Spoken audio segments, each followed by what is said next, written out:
英国媒体爆料，哈尔科夫攻势原计划流产，众议院推出8000亿国防政策法案，美议员怒斥洛马公司，乌克兰无人艇配备火箭弹。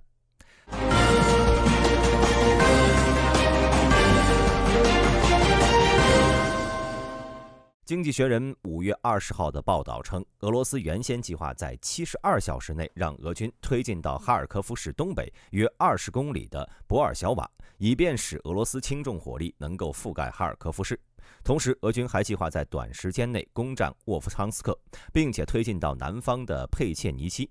经济学人表示，俄罗斯的最初攻势计划是在5月15到16号开始，目前尚不清楚为什么俄军将在哈尔科夫州北部的进攻行动提前到了5月10号。想必有观众还记得，乌克兰主要军事情报局副局长瓦迪姆·斯基比茨基少将之前在5月2号报告说，俄军在国际边境地区集中了约35000人，并且计划集中总共5万到7万人。当时大兵认为光靠7万人是不足以在短时间内拿下哈尔科夫的，而俄军仿佛也想通了这一点，反正无法在短时间内集中能够一举拿下哈尔科夫的部队，不如提前进攻，避免北约再加军援，导致夜长梦多。所以5月10号，俄北方集团军群就在部队没有完成集结的情况下，悍然在哈尔科夫州发动了攻势，结果导致目前俄军在哈尔科夫方向只推进了10公里。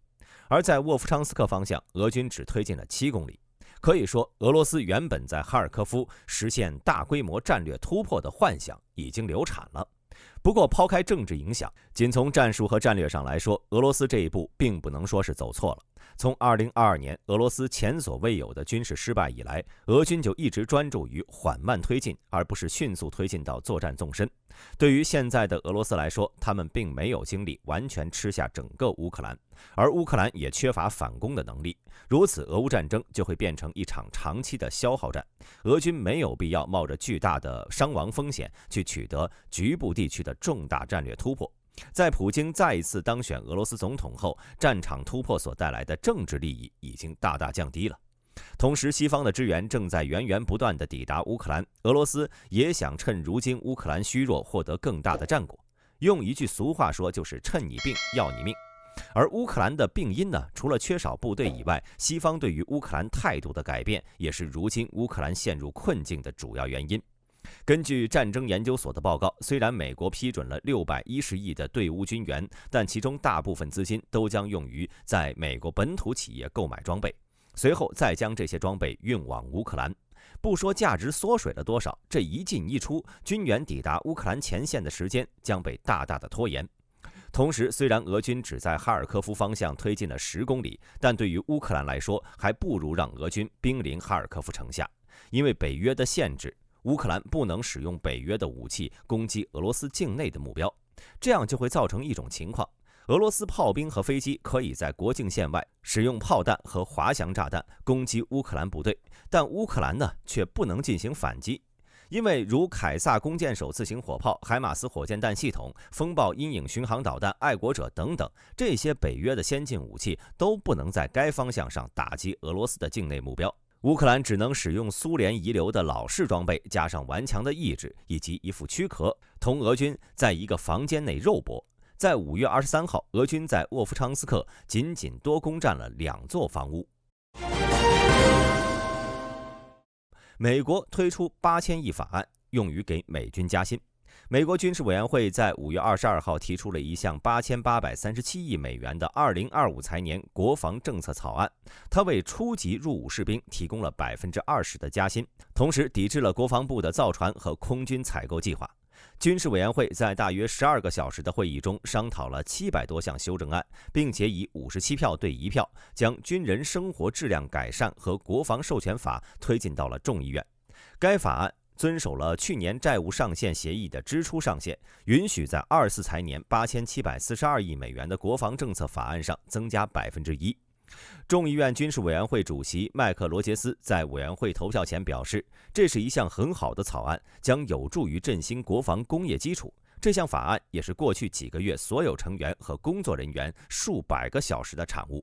同时，该草案将违背五角大楼的意愿，在2025财年加速第2艘攻击潜艇阻止 F-22和 F-15退役，并且维持对美国核武库规模的限制。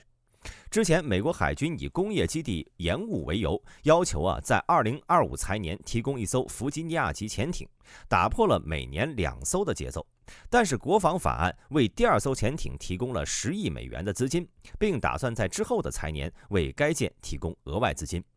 与此同时，该草案将在25财年采购58架 F-35，比五角大楼要求的少了10架。因为国会对洛克希德马丁公司越来越失望，众议员塞斯·莫尔顿提出了一项修正案，该修正案将授权国防部长从洛马公司手中夺取 F-35软件的知识产权，并将其向其他军工企业公开竞标。值得一提的是，该修正案之后又被撤回了，但并不影响一部分议员在会议上怒斥洛马。莫尔顿表示，我们都知道 F-35计划落后于计划，这严重超出了预算，而且他没有提供我们所需要的战斗计划。来自德州和佛州的几位议员也表示，他们可能会在未来几年支持莫尔顿。但军事委员会的民主党最高意见领袖亚当·史密斯则警告说，政府没收知识产权不是一件小事儿，在法律上我们可能将会付出一笔非常昂贵的赔偿。值得注意的是，该委员会还通过了一项修正案，该修正案要求自动将所有18到26岁的美国男性居民登记为兵役军人，因为近年来符合条件的个人的强制登记人数有所下降。今年的授权法案委员会草案特别关注了军事生活质量问题。新修正案对军队的工资将进行重大改革，预计明年将向初级入伍士兵加薪近20%，所有部队加薪4.5%。此举将使几乎所有服役人员的基本工资达到每年3万美元以上。立法者希望此举将减轻年轻军人家庭的财务压力。授权法案还包括增加部队的住房津贴，使其达到地区住房成本的100%，并且扩大军队基本生活津贴。参议院军事委员会定于6月将其确定为法案。乌克兰的海宝贝无人艇已经配备了 Grad 系列火炮火箭。据报道，这艘装有火箭的船只已经被用来成功与俄罗斯船只交战。该事件再次表明，乌克兰正在探索利用其无人舰艇执行自爆攻击以外的任务。乌克兰安全局发言人最近宣布，升级版的海宝贝现在能够向1000多公里外的目标发射近1吨弹药，这意味着乌克兰几乎可以在黑海的任何地方进行攻击。虽然 Grad 这个名字经常被用作苏联时代非制导火箭炮的统称，但照片中看到的海宝贝使用的火箭似乎与 BM-21 冰雹中使用的火箭相同。BM-21 冰雹可以从多个平台发射122毫米火箭，其基本火箭 9M28F 的最大射程约为20公里，有高爆和破片2种选择。同时，它也能发射燃烧弹、照明弹、烟雾弹和反坦克地雷等等特种火箭弹。乌克兰安全局负责人瓦西里·马鲁伊克告诉美国有线电视新闻网，这艘无人艇的开发是在22年2月俄罗斯全面入侵之后刚刚开始的。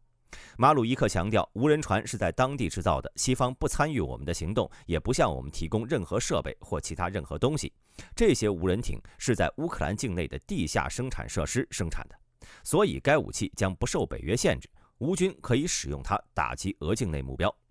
马鲁伊克随后补充道，海面无人机是乌克兰安全局的一项独特发明，没有一家私营公司参与其中。使用这些无人机，我们最近成功击中了克里米亚大桥、大型攻击舰格尔尼亚克和一艘油轮。